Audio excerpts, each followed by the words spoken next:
අපිට කියනවා k සමාන 1යි. k සමාන 1 විට අපිට මොනවද වෙන්නේ මෙතනින්? b යට 2යි c සමානයි 2 ධන 1 යට k 1යිනේ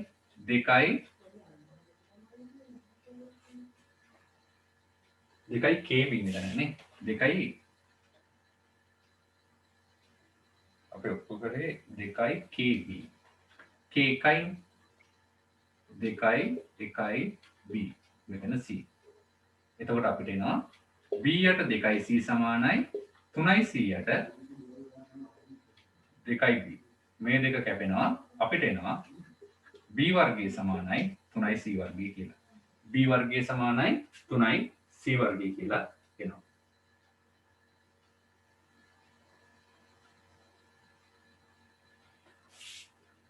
b සමානයි මූල 3යි c. b සමානයි මූල 3යි c.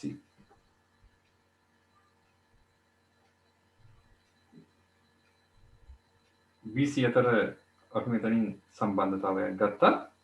B සමානයි මූල 3යි C කියලා අපිට ආවා.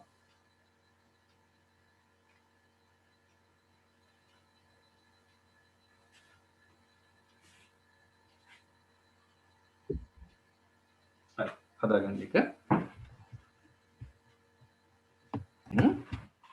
අපි ගාව සම්බන්ධතාවයක් තියෙනවා නේද? cos A බෙදීම 3 සමානයි B යට 2යි c. මේ අපි හදන්නේ k සමාන 1 වෙද්දිනේ. එතකොට අපිට ආවා b සමානයි මූල 3යි c. cos A බෙදීම 3යි b වෙනුවට අපි දානවා මූල 3යි c. අපි දැන් හොයාගත්ත b සමානයි මූල 3යි c ආදේශ කරනවා. මේ දෙන්න කැපෙනවා මූල 3 බෙදීම 2යි. අපිට එනවා cos A බෙදීම 3 සමානයි cos කීයද? cos 5 බෙදීම 6යි නේ. cos 5 බෙදීම 6යි. A බෙදීම 3 සමානයි 5 බෙදීම 6යි. A සමානයි 5 බෙදීම 2යි. අපිට එනවා k සමාන 1 විට එම නිසා k සමාන 1 විට A සමානයි අංශක 90යි. අංශක 90යි. හදාගන්න. ඒ කෝණය අංශක 90යි.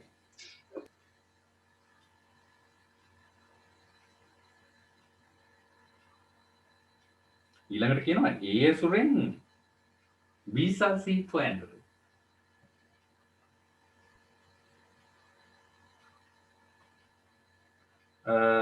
මම මෙතෙන්දිම ගාන ඉවර කරන්න අවස්ථා දෙකම එකපාර මෙතනින් හදන්නම්. ගාන ඊළඟ කොටසත් k සමානය 2ට යන්න කලින් A ඇසුරෙන් BC දෙන්නවත් අපි හොයලා දාමු. A ඇසුරෙන් BC දෙන්නවත්. අපිට ලියන්න පුළුවන් නේද cos A වල. cos A සමානයි කවුද? B වර්ගයේ ධන C වර්ගයේ ඍණ A වර්ගයට 2යි BC කියලා මතකයිනේ. එතකොට දැන් කීයද cos 90 නේද? ඒ 90යිනේ. cos 90 සමානයි b වලට මම දානවා මූල 3යි c. මූල 3යි c වර්ගය c වර්ගය ඍණ a වර්ගයට 2යි bc. cos 90 බිඳුවයිනේ. බිඳුව සමානයි 3යි c වර්ගය c වර්ගය ඍණ a වර්ගයට 2යි bc. අපිට එනවා මෙතනින් 4යි c වර්ගය සමානයි a වර්ගය a සමානයි 2යි c කියලා එනවා. a සමානයි 2යි c.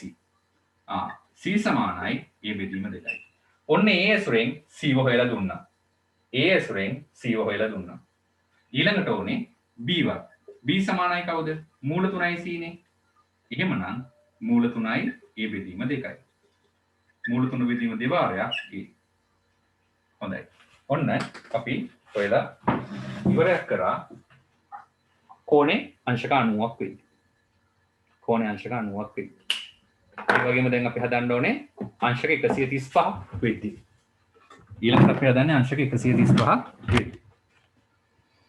ඊළඟට අපිට කියනවා k සමානයි 2යි නම් ඒ කෝණේ අංශක 135ක් බව පෙන්වන්න කියලා. k සමානයි 2 විට. k සමානයි 2යි කියලානේ කියන්නේ. k සමානයි 2යි.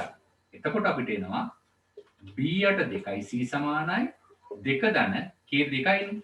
2 ධන 2 වාරයක් c 2යි 2යි b. b යට 2යි c සමානයි 4යි c යට 4යි b. 4 ඉලක්කම් දෙක කැපිලා යනවා. b වර්ගය සමානයි 2යි c වර්ගය b සමානයි මූල 2යි c. b සමානයි මූල 2යි c.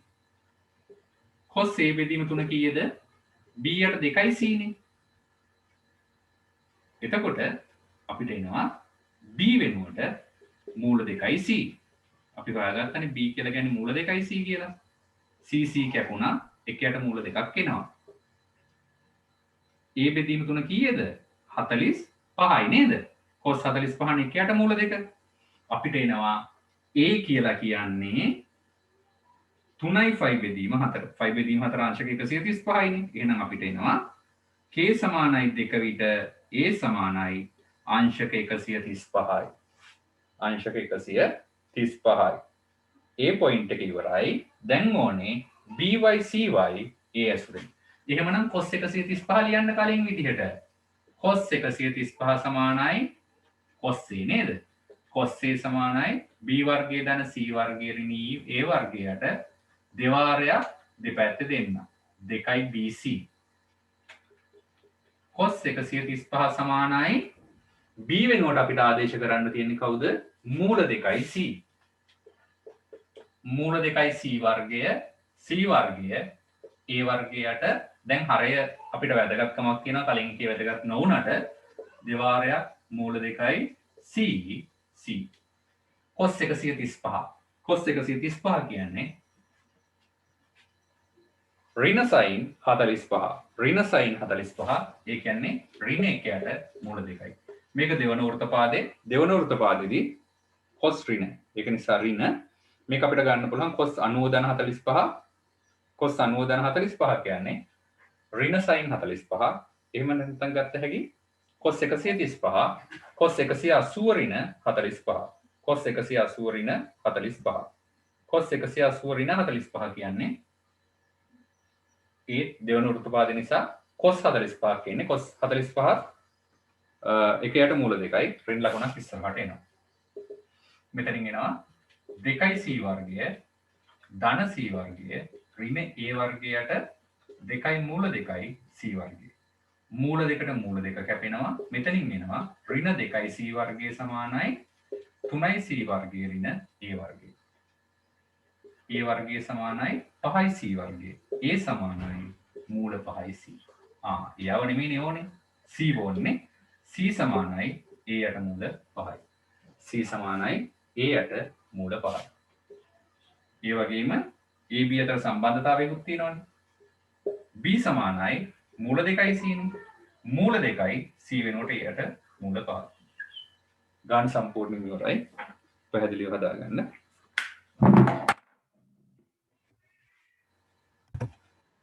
අපිට කියනවා ABC ත්‍රිකෝණයේ D අනු AD ට DC. එතකොට මෙතෙන්දි වෙන්න ඕනේ මේක A මේක B මේක C එයාලා කියනවා AD ට DC M10. මෙන්න මේ වගේ තැනක් අපි අරගමු D කියලා. එතකොට මොකද්ද වෙන්නේ? මෙතන අනුපාතය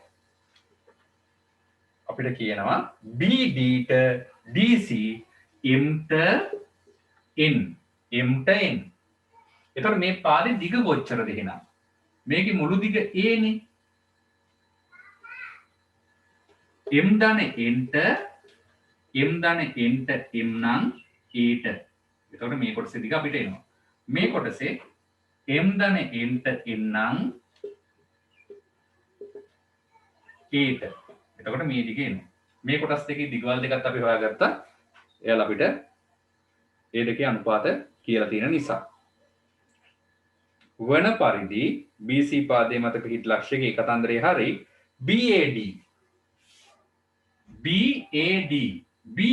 කෝණය කියනවා. BAD කෝණය ඇල්ෆාලු. CAD කෝණය බීටාලු. CAD කෝණය බීටාලු. CD කවුද අනිත් එක නා CDA තීටලු. මේ කෝණේ තීටලු. CDA තීටලු.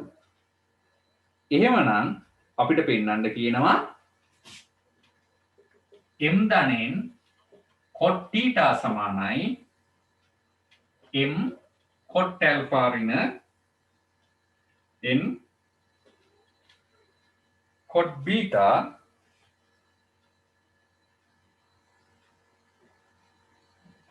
n cot beta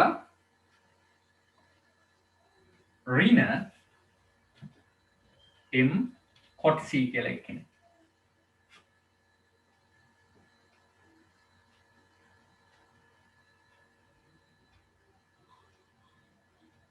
මේ කැල වැරදිලා වෙලිච්ච කැලලා. එතකොට මෙතනින් එන්න ඕනේ cot ප්‍රමේයදී m ධන n cot theta සමානයි විරුද්ධ පැත්තේ කෝණේ මුලින් cot alpha ඍණ cot beta මෙයත් එක්ක ඒ පාදෙමයි එන්න ඕනේ. මෙච්චරයි පුරීම තියෙන්නේ. ගාන ඉතුරු කැල අයින් කරගන්න. එතන printing mistake එකක්.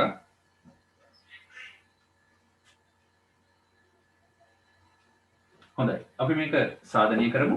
මෙතන සාධනය කරද්දී අර කලින් ගානේ වගේ මෙන්න මේ පොදු පාදේ අයින් වෙන විදිහට ගන්න. මේක තියරි එකක් වුණාට අපිට ගණන් වලට දෙන්න පුළුවන්. දැන් අර කලින් ගානේ දීලා තිබ්බේ. මේ විදිහට දෙන්න පුළුවන්. මෙන්න මේ පොදු පාදේ අහු වෙන විදිහට ත්‍රිකෝණ දෙකට sin ප්‍රමේය දාන්න. අපිට පුළුවන් ADB ත්‍රිකෝණයට sin ප්‍රමේය. එතකොට අපිට එනවා AD බෙදීම මේ කෝණේ B නේ sin B අකුරු දෙක පටල ගන්න නැතුව ලියන්න B බීටා දෙකම තියෙනවා සමානයි alpha සම්බන්ධ වෙන්නත් ඕනේ නේ BD යට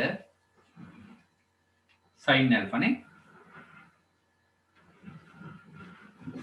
sin alpha එක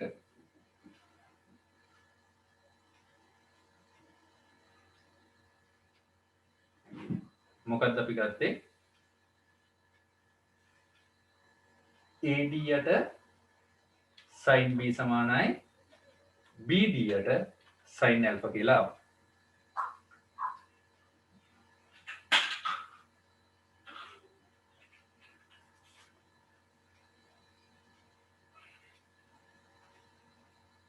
ඊළඟට අපිට පුළුවන් සම්බන්ධ කරන්න අනිත් ත්‍රිකෝණයට ADC ත්‍රිකෝණයට sin ප්‍රමේය දාන්න. ADB ත්‍රිකෝණයට sin ප්‍රමේය දාද්දී අපිට කවුද එන්නේ? AD යට sin C. AD යට sin C සමානයි AD යට sin C සමානයි මෙයා වරගත්තොත් DC නේ. DC යට sin beta. sin beta. මේ කැල සටහන් කරගන්න. ඔව් cot ප්‍රමේය දාද්දී මේ BC කෝණ දෙක නෙමෙයි දාන්න ඕනේ. අපි BC කෝණ දෙක අනිවාර්යෙන් මොකද කරන්න ඕනේ? අයින් කරන්න ඕනේ.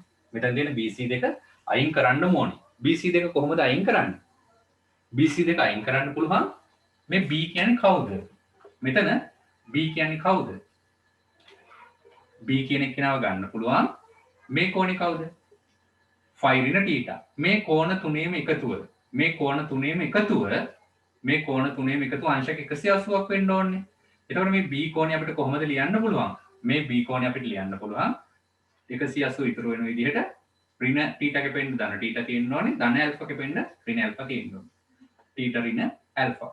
මෙතෙන්ට එතකොට එන්න ඕනේ මේක AD යට sin θ ඍණ ඇල්ෆා සමානයි BD යට sin alpha. අපි B වයින් කරා. මොකද මෙතන B ගේ සම්බන්ධයක් නැහැ. B නැති නිසා. ඒ වගේම මෙතනත් අයින් කරන්න. මෙතනත් අයින් කරන්න. මෙතන AD යට sin C. එතකොට මේ කෝණ තුනේම එකතු අංශක 180ක් වෙන්න ඕනේ. එතකොට මේක වෙන්න ඕනේ phi ඍණ θ ඍණ beta. beta. එතකොට මෙතනදී අපිට එන්න ඕනේ sin phi ඍණ θ ධන බීටා θ ධන බීටා DC යට sin බීටා දෙක. දැන් මොකද කරන්න තියෙන්නේ? මේ දෙක බෙදලා දාමු. මේ දෙක බෙදලා දාමු. එක බෙදීම දෙක.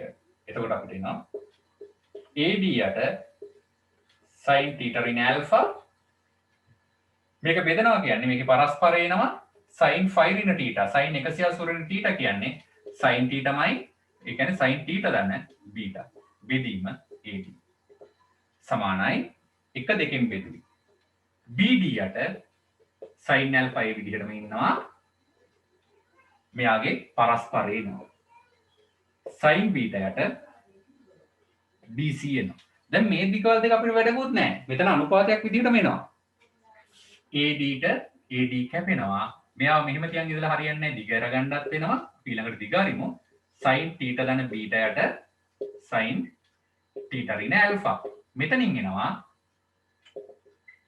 sin බීටා යට sin ඇල්ෆා වාරයක් BD යට DC sin බීටා යට sin ඇල්ෆා වාරයක් BD ට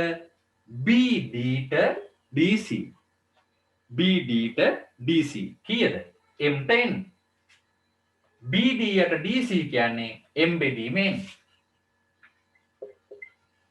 හොඳයි ඔයාලට මේ දිගවල ගැන තේරුමක් ගන්න විතරයි මම මේක ලිව්වේ මේක අපිට උවමනා වෙන්නේ නැහැ දැන් අපිට තියෙන්නේ මේ දෙක සුළු කරලා මේ උත්තරයට යන එක විතරයි මෙතන වෙනකන් පැහැදිලිව හදාගන්න අපි ගාන සුළු කරමු දිග කරලා දාමු sin θ ධන බීටා මේක දිග හරියාම එනවා sin θ cos beta ධන cos θ sin beta බෙදීම sin θ cos alpha ඍණ cos θ sin alpha සමානයි sin beta ට sin alpha m බෙදීමෙන් හොඳයි අපි මෙතන මේක සුළු කරලා දාමු sin beta කින් බෙදමු උඩ sin beta කින් බෙදුනොත් මොකක්ද වෙන්නේ sin θ cot beta ධන cos θ sin beta ට sin beta කැපෙනවා උඩින් ඉතුරු වෙනවා m විතරක් හරය බෙදමු sin alpha කින් එතකොට මෙතනින් sin θ ඉතුරුයි cos alpha බෙදීම sin alpha cot alpha ඍණ cos θ නේ sin alpha කින් බෙදෙද්දි sin alpha කැපුණා බෙදීමෙන් දැන් උඩයි යටයි දෙකම බෙදමු sin θ ගෙන් sin θ ගෙන් උඩ යටයි දෙකම බෙදමු sin θ ගෙන් බෙදෙද්දි අපිට එනවා cot beta ධන cot θ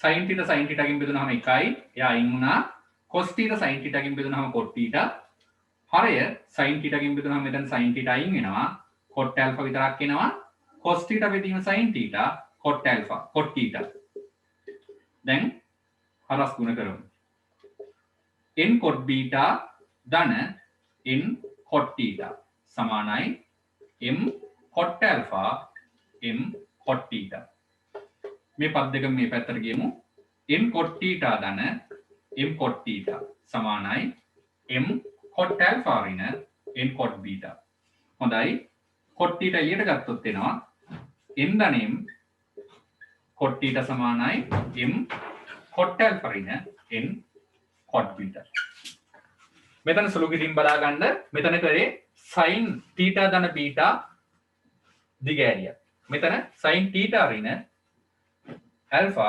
දිගෑරියා ඊළඟට උඩ බේලිය ලවයේ දෙපැත්තෙම බෙදුවා sin beta ගෙන් හරයේ දෙපැත්තෙන් බෙදුවා sin alpha ඊළඟට උඩ යටයි දෙකම බෙදුවා මේ පියවරේදී sin θ පැහැදිලිව හදාගන්න පැහැදිලි තැන අහන්න මෙතනින් මම අදට ඉවර කරනවා